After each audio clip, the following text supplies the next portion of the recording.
Hello, hello. We are so happy to have Debbie Cook back with us by popular demand as our armchair traveler. And some new faces here. For those who I don't know, I'm Patty Smith. I do programming here. And Debbie is obviously a global explorer, has visited over 50 countries, and her quest would be to see all of the continents eventually. No, I have seen all the continents. Oh, you have? Yeah. And you've been to 50 countries? Yeah. Is that, oh, wow. She's an avid environmentalist and tries hard to offset her airplane emissions by going electric. So in her home and transportation, driving an electric car and installing a rooftop solar system. She's an author, writing her debut novel, Parted Waters, during the pandemic. She's a Cohasset resident for 40 years and has raised 2 kids and is now the grandmother of 3. So welcome, Debbie. Thank you. Still 3, right? Thank you. Yeah, well, thank you. I'm really glad that you all could be here. This is really nice to see everybody. Before I start, I do want to make a pitch. I'm on the Alternative Energy Committee, since she brought that up. There's a survey out in the hall. I hope you all fill it out. We want everybody's response. This is with the Alternative Energy Committee that is trying to figure out, we're going to use the results to apply for grants. So please, fill it out. And if you don't have time, just grab that QR code and fill it out on your phone. So that would be it. So we're going to go on safari today. We're going to go to Kenya and Tanzania. So basically, this is our trip. We started, we came into Nairobi, and just to put things in context, Isak Dinnison's house from out of Africa is in Nairobi. Some of our group actually went there. So a lot of the land that's around there and the things you saw in there are the things that we saw. So, oh shoot. So from there, we went up to Lake Nakuru, spent one night there, and then we went to Masai Mara. I'll talk more about what these are. 2 nights in Serengeti, 1 night in Ngorongoro, and 2 nights in Lake Amboseli. So we traveled, we were on our way to Lake Nakuru. These are just a couple of sites along the road, somebody taking his chickens to market, we saw a lot of these little, kind of huts along the way, which is people trying to sell things. We saw a lot of people roasting corn on the side of the road to sell to passerbys. So the first place they brought us was to the Sarova Lion Hill Lodge in Nakuru. I put this picture in because this sculpture is of a Maasai, and he's wearing what's called a shuksa, which I have right here. So you can pass it around. This is the thing. All the Maasai always wear these. They drape them. They use them as blankets, and they or carry them over their shoulders. So this was our little cottage. We each had our own little cottage, and basically they had mosquito netting, and then on the beds were hot water bottles, blue for Tom, pink for me, and they were all warm and toasty.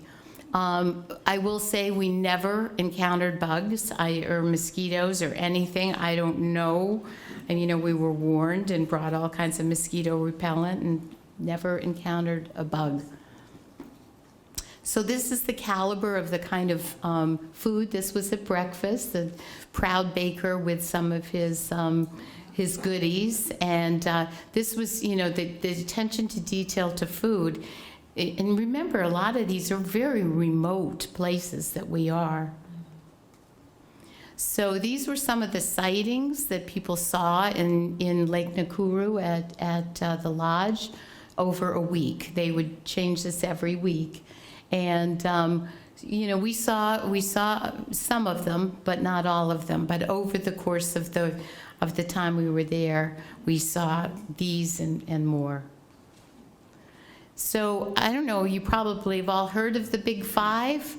This is basically what the trophy hunters look for.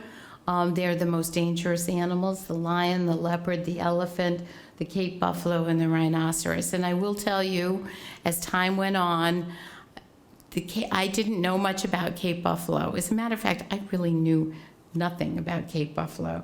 And I got to the point, I mean, I was very in awe of them. So we can kind of count and see how many we see along the way. So this is how we traveled on safari. We went out in the morning. We would go out 2 or 3 times a day when we were staying somewhere. And we would travel in these vehicles. They're open at the top. For short people like me, you have to jump up on a seat or even stand on an armrest, which they didn't like, but you know, what are you gonna do? And so it was up and down, because we'd have to drive and I'd have to get back down. So Lake Nakuru was teeming with birds, absolutely teeming with birds. This is a flock of white pelican. There were just, many others, huge groups of pink flamingos. I mean, it was absolutely amazing. And here's another picture, and in the foreground was my first sighting of that Cape buffalo that over time I became more and more in awe of. This is our first sighting of a zebra. We got to the point we were almost blasé about them. They actually will graze right with a lot of other species, and a lot of times they will warn the other species that predators are nearby. These were our first rhino. These are black rhino. They're very skittish and they're very solitary. A mother and a child together is called a crash. I assume it's because they get scared and they charge and crash into things. I don't really know. There are about 29,000 left out of, in the turn of the 1900s, there were 500,000. So, they're really decreasing. The white rhino is what you hear about is really, really rare. We saw one way off in the distance, too far to photograph. And the white rhino, there's only like 4,000 left. So, and the interesting thing about them is apparently each one of them has their own individual smelling poop. And so when that's how they find each other. These are baboons. We saw baboon families here and there, very sporadic, big groups, and they're very social. And this, I'm going to give you a trigger warning. I debated about putting this in, but this is nature. But this so is not basically, well, it's more the comments of the people watching, which were really interesting. Like the guy basically saying, "Oh, you know what? He's really enjoying himself." We saw lots of antelopes. These are Thompson gazelles. They're very, very delicate. And we saw 2 of them fighting. And when their antlers hit, it's almost like tinkling sound or like sticks breaking. These are water bucks, and they're one of the biggest antelopes. And they like to live in savannas, but they don't have, they have to be near water because they can't get dehydrated. So this is our first lions, a lioness and a cub. So now we've seen a Cape buffalo and lion and a rhino. So that's 3 we've seen just in Lake Nakuru. This was our guide, Henry. And he is taking us to our next location, which is in Masai. This is the National Reserve in Kenya. And basically, we stayed in tents there. They were real tense but they were up on like a deck, and they really had all the creature comforts that you needed. So this is there's no sound. Oh, I'm sorry. I had my other computer. All right. Oh,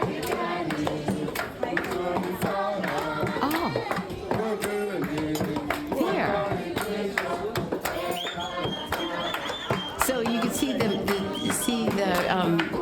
men in the shuksa or the Maasai, and you all probably have heard that when you stay in a tent situation like this, the Maasai accompany you back and forth to your tent. Because you're really, the animals are still like living amongst you.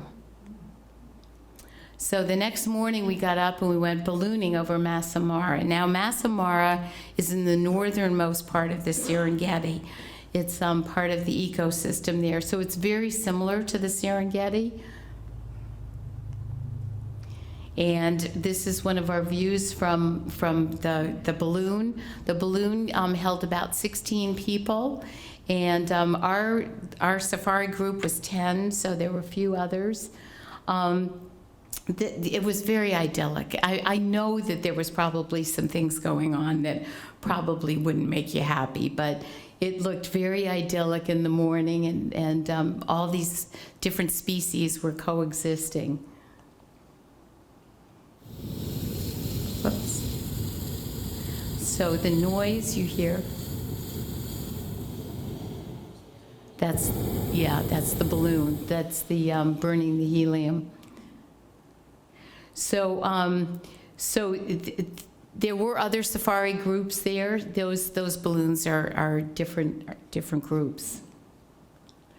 So after when we came down, we went and had breakfast, and they drove about a half an hour to breakfast, so every safari group could be way away from anybody else. And we had, Bloody Marys and, all kinds of drinks, and I mean, it was a really incredible spread, way out in nowhere. So this is a cheetah. And after we left ballooning and breakfast, then we started some game drives, and we saw this fellow. We saw several cheetahs, either up in trees or different places. You can tell a cheetah from a leopard because the cheetah has solid spots, and it looks like on its head, it looks like tears running down. So that's a distinguishing characteristic. This is not my picture. I wish it was. But this to show you the markings. Cheetahs can run 65 miles an hour, fastest land animal that there is. And here's another Cape buffalo. And I mean, does anybody really, we're familiar with Cape buffaloes? Or, I didn't really even know about them. So the thing about the Cape buffalo is that all their antlers are one solid bone. It goes straight across. And one of the biggest measured from tip to tip was 5 feet. We happened to find these guys on the side of a river as we were continuing along. It wasn't hot yet, so they could be out in the sun. And we did see some actually walking on land, which is pretty rare. But as I said, it was early in the day. We saw a few ostriches here and there, not a lot. This ostrich has red legs, which we found out means that it's in mating season. Normally their legs are blue and gray. And we saw a female that had like iridescent blue legs. So it was pretty interesting. So this is a leopard. And You can see how camouflaged they are. Leopards can run about 35 miles an hour, and they take their kill and they drag it up into a tree to protect it from scavengers. And here's another pride of lions. The males were off. They're not in the picture, but we would see groups of 15 or so.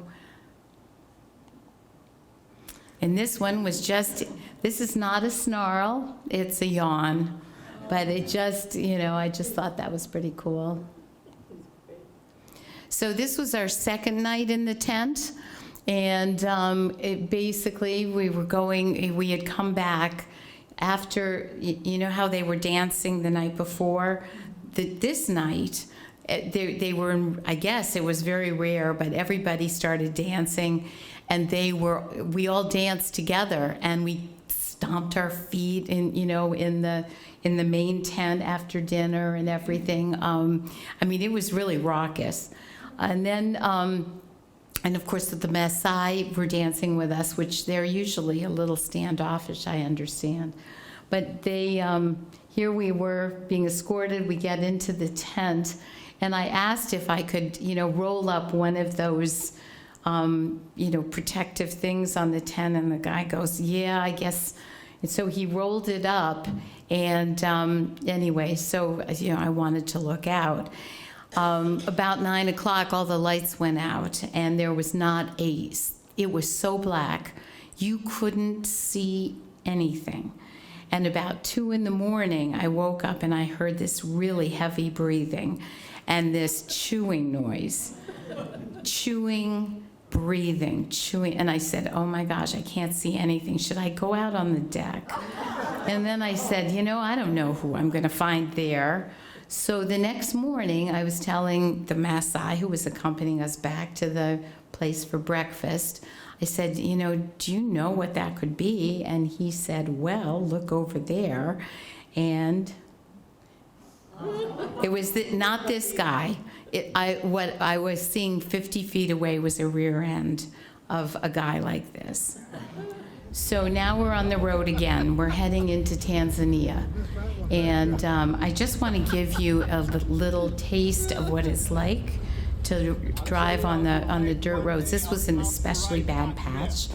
But yeah, anyway, go for a ride with me. But you are lucky that this particular car has some cushion. So it's not Oh, it's not working. Almost all the roads were dirt, and they were pretty rough. And we had to drive great distances. We're covering huge distances to go from lodge to lodge. So these guys drove really fast, and it was so dusty that a lot of times we had to wear scarves over our face. So we never really saw a car. There was never cars on these roads, but there was always people walking, and there was nothing around. So gosh knows how far they had to walk.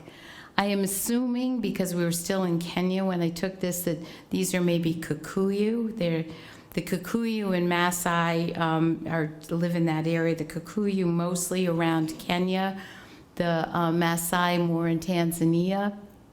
And you could see they're barefoot. And basically the Kikuyu are, they're based, about 14 million of them, and there are 9 tribes, and they're descended, it's a matriarchal society. So here's some more.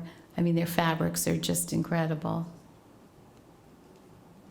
So these guys could either be Maasai, but I really think they're Kikuyu. They've adopted, carrying the shuksa with them, but you never saw them without the males. This was just on the side of the road driving by. The water quality, if you note, anyway, it's it gives me a little moment there. Once again, this is very typical. We saw this all the time, just walking, walking, walking. These people, these are high school students. High school and younger kids all have uniforms. And the younger kids, it was really amazing. They were always carrying sticks. So we asked our guide, why do they have sticks?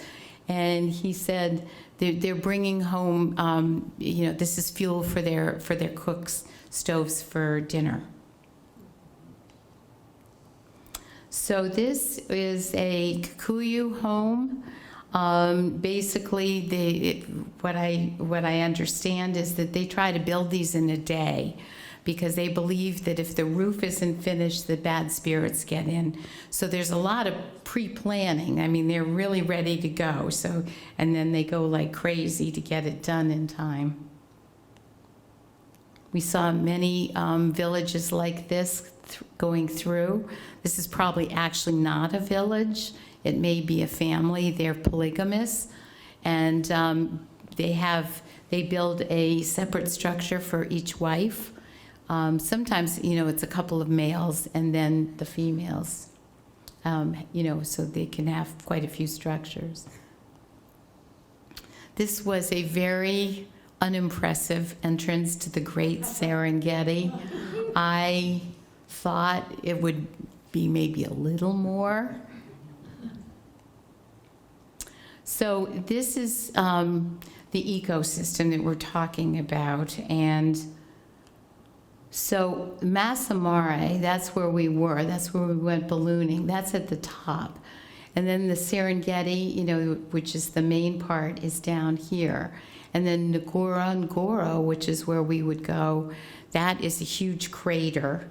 And this whole reserve, these lands, see, it says reserve, summer parks. This is maintained, managed lands, so that they can have the migration, primarily the wildebeest migration. So those lands are carefully managed.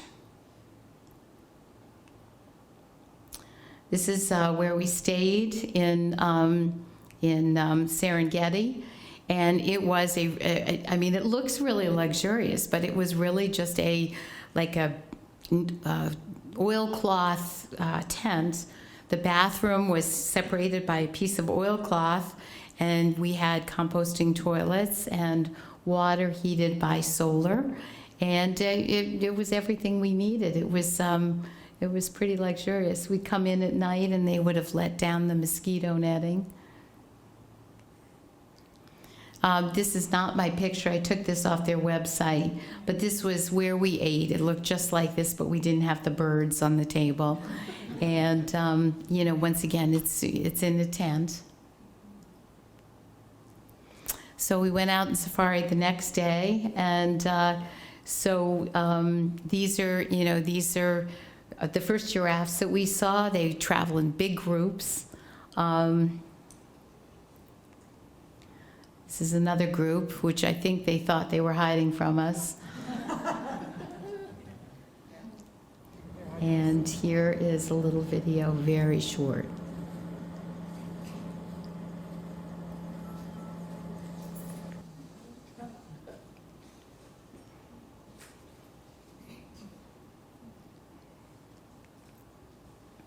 This is does anyone know what this is? Warthog, yeah. They are vicious, but it's really interesting. When they eat, they kneel. They kneel down, and then they take their tusks and then they dig in the dirt. So basically, yeah, they're pretty ugly. Here's a picture. That's not my picture. I just wanted you to see how attractive these guys were. And from there, we went to, this is where we're going, is our lunch spot. We were going to go have lunch here. So not. The African crocodiles and the marabou storks. These are also known as undertaker birds. we crossed the Mara River, which is actually where these guys were. The river's about 167 miles long, so it's it's a pretty impressive river. And we saw these guys here. So hippos, they call these the river horses because they walk on the bottom. They don't swim, and they can hold their breath for 5 minutes. And here is, he's either yawning, eating, taking a breath, all of the above. Now, I hope this video doesn't break up.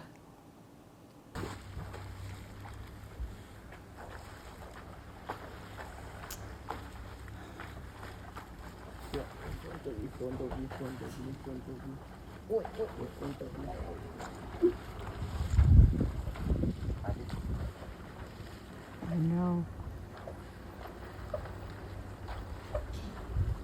So what they're doing here is just trying to stay cool. So they just flip the water over onto their backs. Some of the comments, the people in the was like, oh wow, look at that. That was one of the comments. Another comment was that we counted over 70 of them and stopped counting. There were way more than 70 here. This is another video, and I wish that I hope this has sound. So this is an encounter between those Cape buffalo that I hate, so not hate, just scared of, and some lions.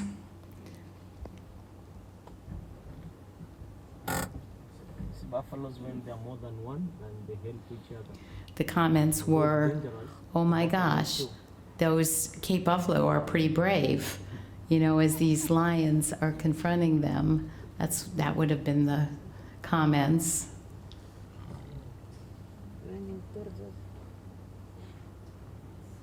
One videoing it? Boy, this one is pretty courageous. Putting himself out there.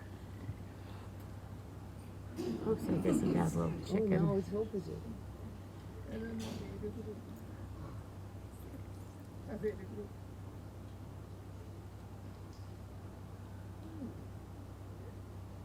Just the lion's line up there. Wow, look at that.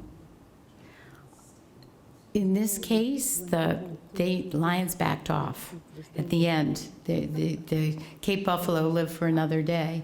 I'm really sorry this is breaking up. I'm using the computer that was here. I should have used my own.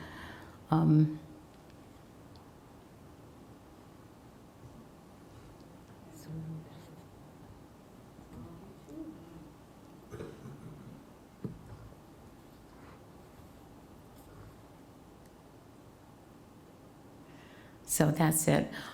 So basically, I mean, obviously they were, they stood their ground, the Cape buffalo. So that's what they look like when you see them. And that is my picture. So this is the first group of elephants that we saw. And if you notice, the length of their tusks, they're a little shorter. And these live more in the forest area. So this is a family just taking their mud bath. They take mud baths. They try to keep mud on their backs as sunscreen, because they can get very susceptible to sun damage.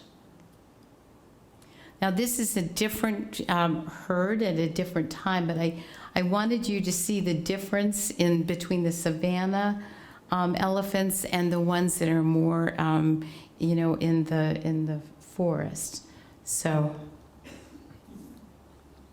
if you notice the length of their tusks, as a matter of fact, we saw one elephant whose tusks were so long they almost met in the middle, and we couldn't figure out how he got his trunk between the tusks.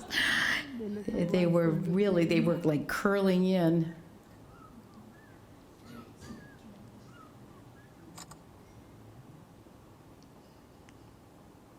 This is a serval cat. This is adorable, as you can imagine. We watched this for quite a while, jumping back and forth across the stream. And it looked like it was fishing for something. We couldn't figure out what it was. And then we realized these tiny frogs had hatched, and they were all over everywhere, all over the road. And he was fishing for the frogs, is what we assume. And this was in October, is that the month that you? October, yeah. This is our first wildebeest sighting, and they are really, the wildebeest really are what sort of govern the rhythm of the savanna of Tanzania, Kenya, and Africa. Really, the great wildebeest migration. So here's some wildebeest, and wildebeest in front of the Cape Buffalo. This is a video of some of the, the wildebeest, like a migration that we saw.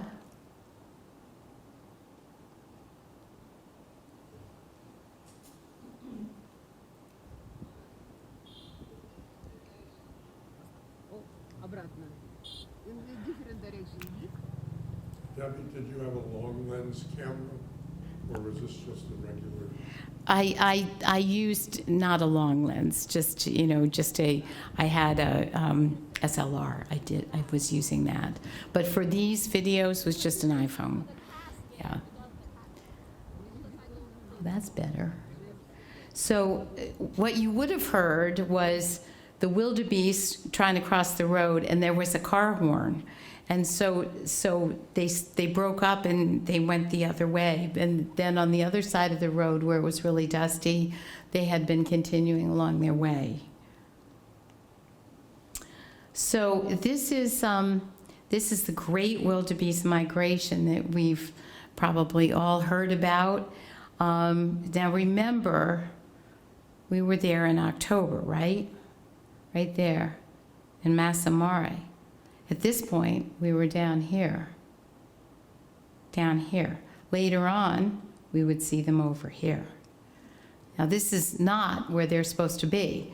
They are supposed to follow this absolutely regular routine that defines the rhythm of this is what people were telling us, the rhythm that defines, basically how the ecosystem works.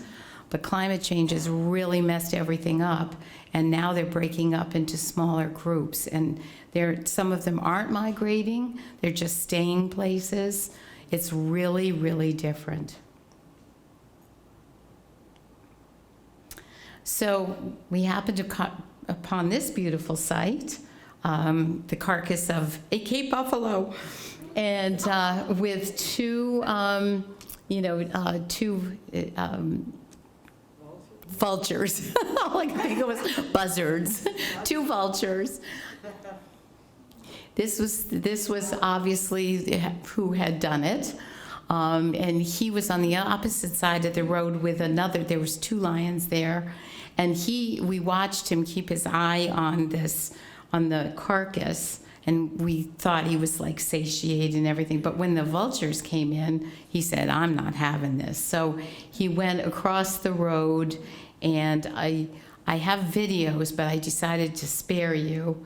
But, we watched him force himself, I think, to eat, to preserve his catch.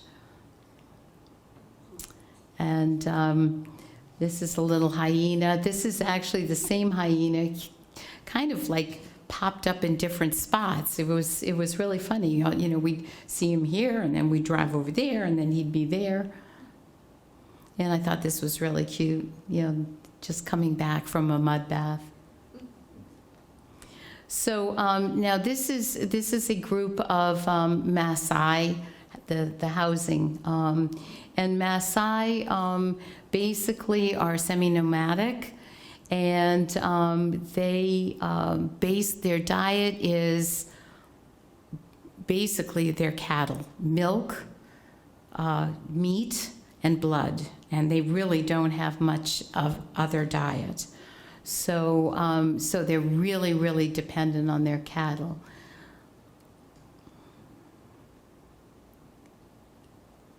And I put this in because this is a goalpost. There was another one on the other side. So when we think about our fields, our fancy fields, and then we think about their field. And this to me was the saddest thing I think I saw on this trip. I think you can tell these were women were getting their daily water in the mud. It's been 7 years of drought out there. Their cattle are dying. They walk miles. There's nothing around.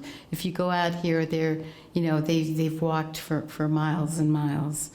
And that's why for some of you, I put on your chair about what's happening to the Maasai, because not only are they getting, hammered by climate change, but they also are, there's a lot of competing interests for their land.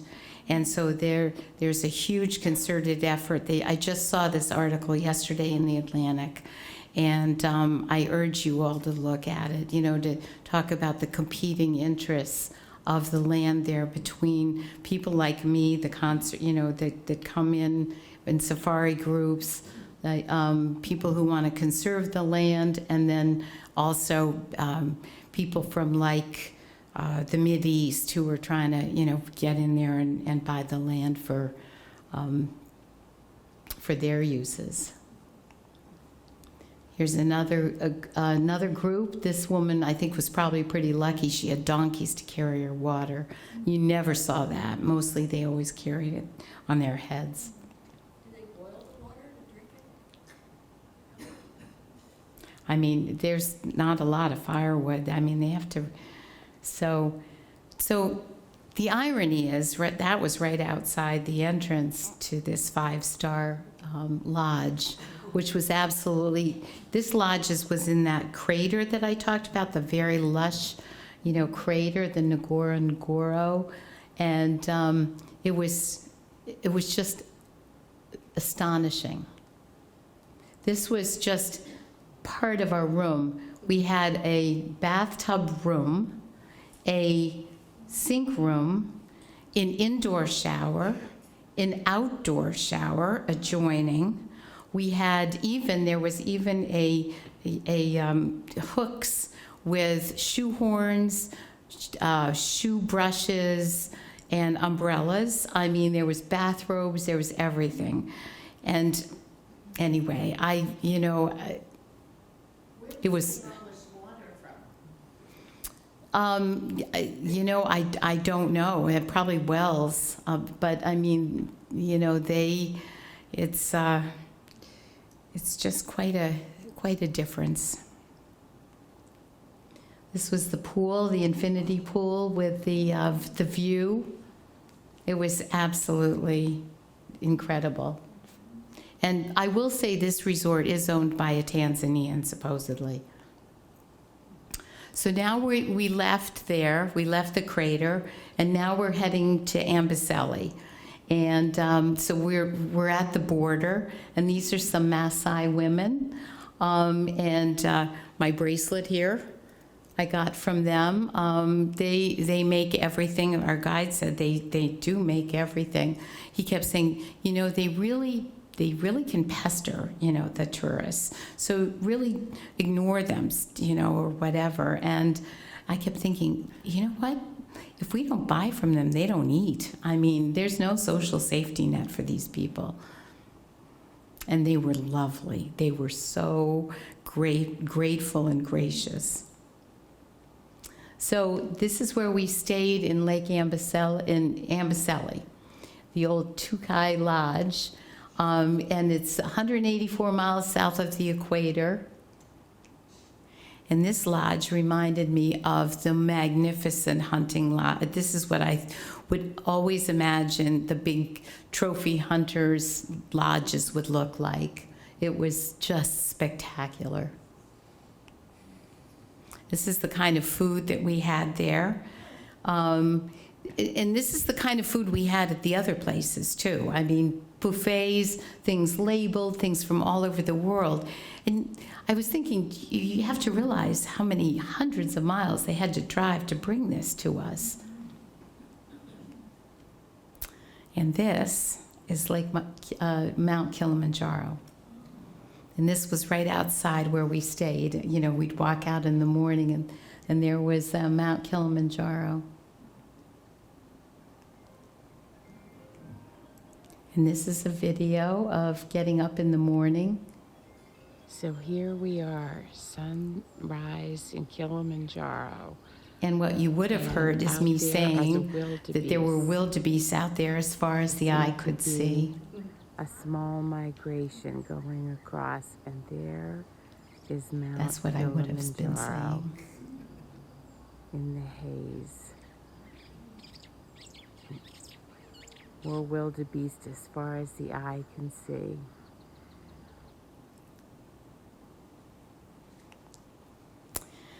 So one day we were sitting by the pool, and he was just the sweetest guy. He came over and started talking to us in broken English.